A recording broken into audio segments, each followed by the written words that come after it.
voin hi ni som pariat zirtop ni ania hei RG Stadium mual puya free fitness test neya kanan kalchil don ani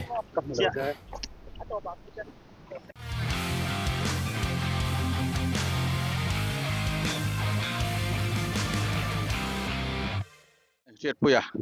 ama ne free hian instructorin tuna hian omme ka me fe ti chuanin voinia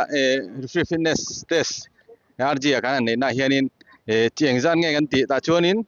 enge apoi mona le tang kaina ti lai bor velte fitness a atulanga kan ti lai kha han soi zau pa sela han soi fi ngal mai sela thome olo me fitness test kan ti hian hei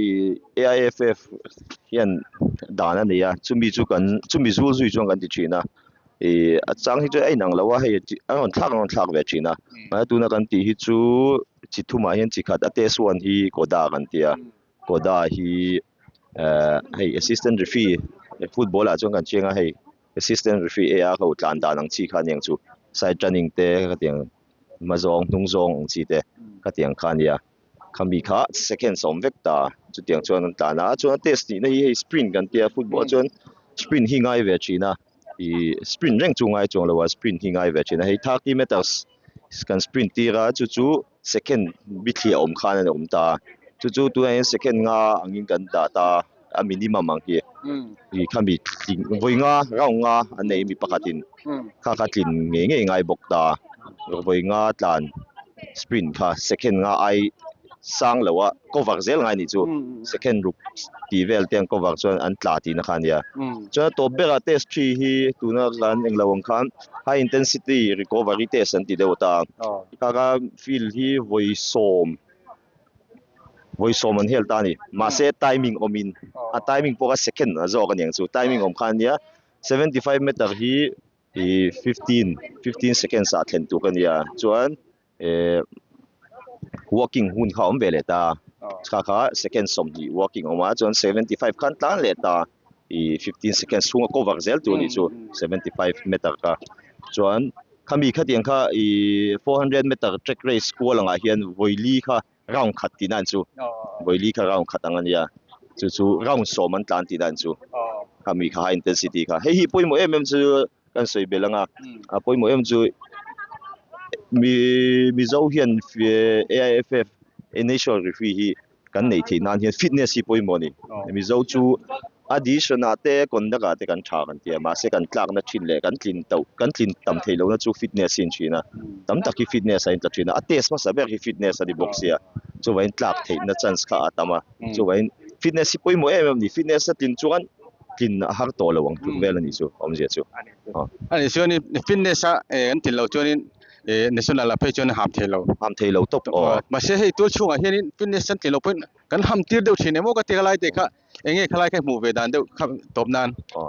hei hi nia tul chung hi a har khop me in dei lo wang te poni nga chen hi chu fitness tek po kan tia a in ke in dei lo wang te hian kan ti tir le china ma ro chu hei tun season thagan yang chu 2025-26 ai chuan referee committee chang hian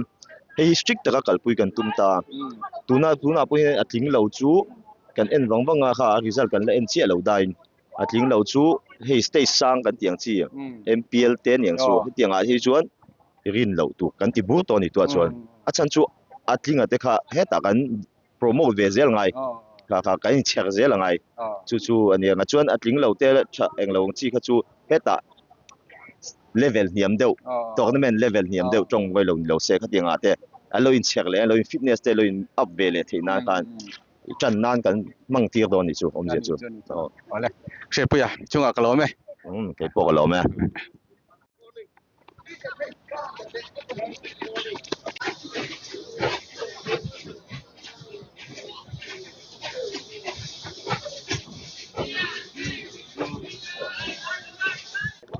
hey kabula pual masoma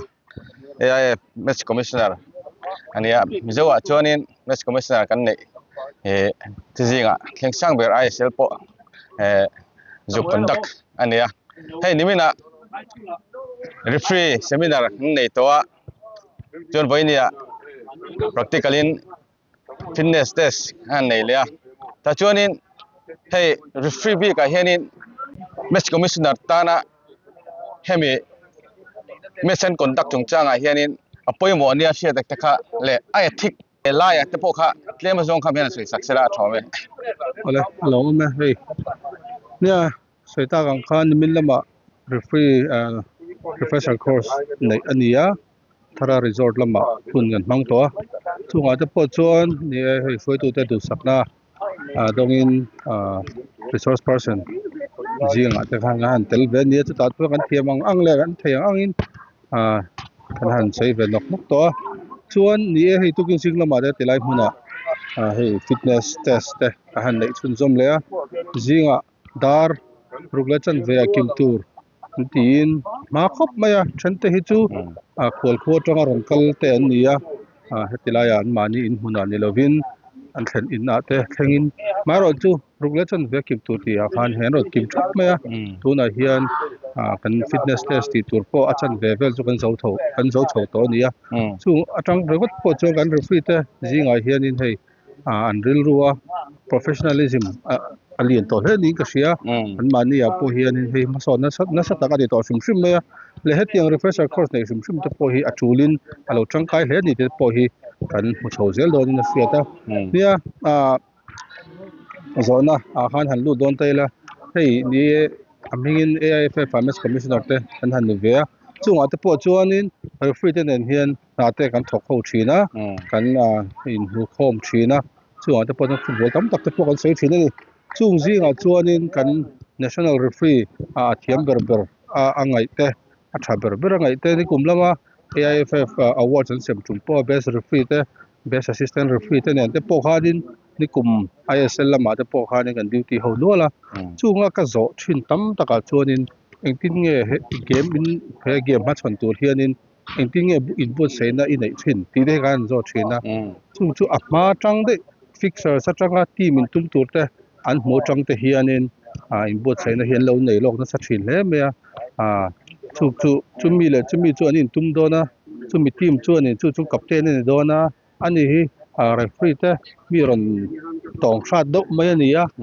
chu tingin an hemi team te hi an bench chang thin do hemi team bench ho chu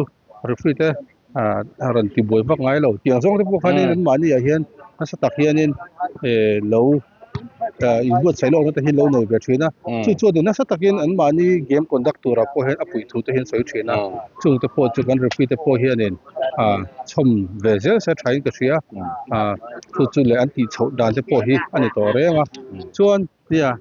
referee thik san ti hianin an ti tur le ti lo tur tam tak oma chu tang jinga chuanin hei ma kan ti lu tuk lem lo maro chu kan referee te hianin ron ti ve se chung ting lama jo an ril ru han seng se kan ti do na la ya chu in sen so hi form ve do hlek se hei kan fianga kan footballer te mo kan coach te po anianga ke ni MC te le referee assessor te po hi in sen so na tur hi tamani kha in sen so kha thoni kan in sen so chung lo ba ke mani ta na le thu ta chu mani ta kan invest ani hei footballer tam tak te po an hloting mai in an hloting tur chuanin an eile in chung changa te an taksa enkol na te na sa takina in seng sawa le enge ni boot tha te thomno tha te te khanin hak nuam tlan pui nuam ang chi te khan na sa takina in seng so huama chung tiang chuan kan referee te po hian han huam ve ta se boot tha tak te han tlan pui nuam tak te mo referee ani na ang te pon equipment ang te po hi whistle te po acha ber chi te han lein tiang khanin ani turang thap hian han ni ta se khatiang han in seng so huamin ki ta se kha ni na sa takin an mani po phurna apek karinga chu chuanin an match conduct tura te po apui ngei karing ale atonan pakhat che ni hei tol chunga phe chuanin ai dei te MPL te kan han ma chon chole don ania chunga chuanin match commissioner ni na angin referee te na hemi an conduct chung changa hian ma son na tur an nei ni ai shet lai kha tlema zong mi sak te chuan hei kan ma hian ai dei te MPL te om chole dona kan referee te na that taka an ham an conduct dona an ti theina tur ta na thil poi modo ni kan hria ta chu ama sain kan tournament lo om tura kan tournament rules and regulations te hi bel se chiang se chumi ma chuanin nge tura an mania tura chu loss hemi loss of the game kan ti ho te hi ta chuan a big takin referring chungchang te hi bel se kha an chian viau chuanin an kondaka pokhan an tilang don ta ni konfi takin decision pon siam thei dona chuan an mania fitness ta kan hei nei tha se an fita a enge ni decision han siam tur pon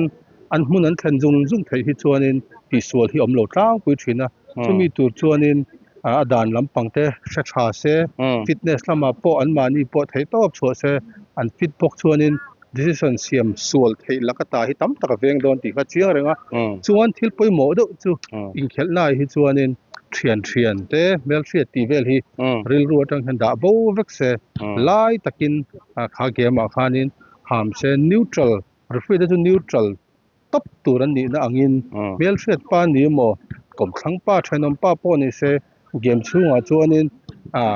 decision an chunga siama shrem na te khatiang leka tul ni po khan ti mak se thei bi khanei me lo se ti hi a thain ka hria ba ka in khel tran don te mel thriat te ti wanga tu mani lampang khoi mani a coach te mo manager te malo biak lo mang te hi ti lo a tha in ka hria heng hianin na satakin a biak velo lampola te po khanin ril ruwa khan enge moni ngai to na hi lo tu thina chuwang chuan kan referee te professional takin che se match an conduct dona match day at hi chuanin tuwe team mi te ba biak du tiang vel te po kha omlo se chu chung te po chu kan ti to lo viau hian ka hria kan in zir tir na saboka chung te chu han toinung zerin han ti ta se chuan thatak hianin match an conduct chho thei zel hin karing ngalo ome aso ma hun tang pe wangin lom thu ka se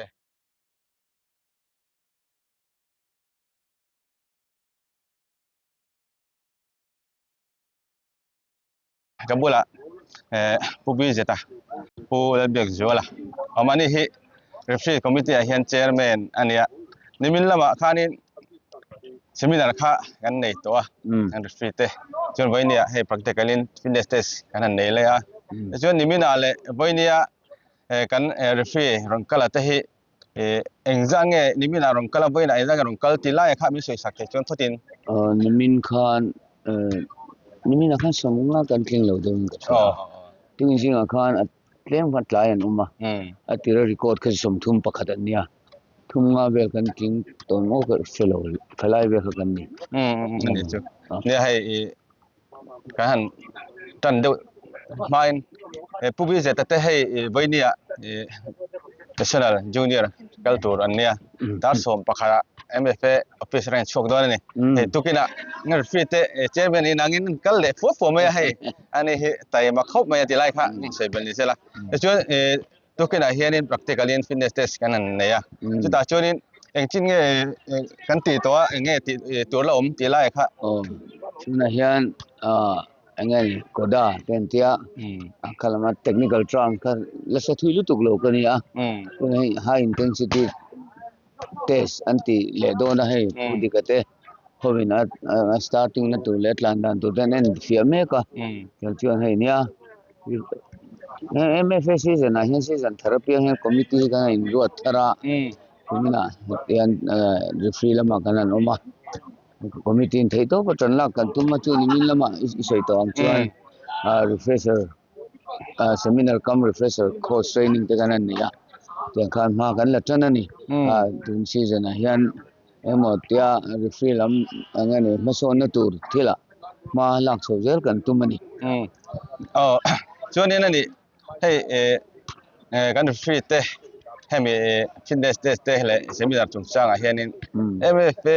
hianin kumtin hianin bo sei atung zelem nge alo bo sei thin shim ti lai kha ya helai te hi kumina chu committee tharina mala na thar kanan ne nia akum le zel apo hei chu apoi mo ti zel tura kan ngai hetiang chia hi an lo ti tem ti lai kha ka sa thui chia lowa ma se ti than vak chu ni om lo ve chuanin i lo mu le i lo shet dan atang te pon he kan referee te hi he mi match conduct chung tang a hianin tun aya ma so na tur an nei nia i fian na lai kha min soi sak the chuan ni poi mo berchu hey physical fitness ba ka FIFA changten laws of the game te hanon thak an siam thar na sa china khang jong so kan fitness physical fitness ka chon maintain reng turania chumi piala ma heng lo thar omang ang thei ain update ve char chiranga ya chulai chuan angan in mani potin mas an kondaka za tura an mani mimal engkim mai an hoi herle an in thuam na te po an uluga ngai ka sia atlema ngani changkan na lam ma so na lam tu thira theito ban chwa hi lamai angren khoping ka sia alo ome chuanin i free chairman ni na angin enge hemi free chungchang mo thil dang alom thu soina mo thil dang han soi bel ngai ne i sia te kham soi nia ka kanan seita kan ke hi referring la ma chon mi thar kan ya a technical trauma mai mu ka soi thui tur ka ngalo amar je committee kanan rela kumina hian mathari la te mu kan tia choni mina trangkhan seminar kam refresher course training te kanan start kanan chana etugin jinga fitness test kanan chun zama basic ai nam tan up tra hello min khop maya tin referring a hian engani an t-shirt pe chuan sun le pai mu na po thai mema national level a te thlengin ala hian theito patan lang se chuan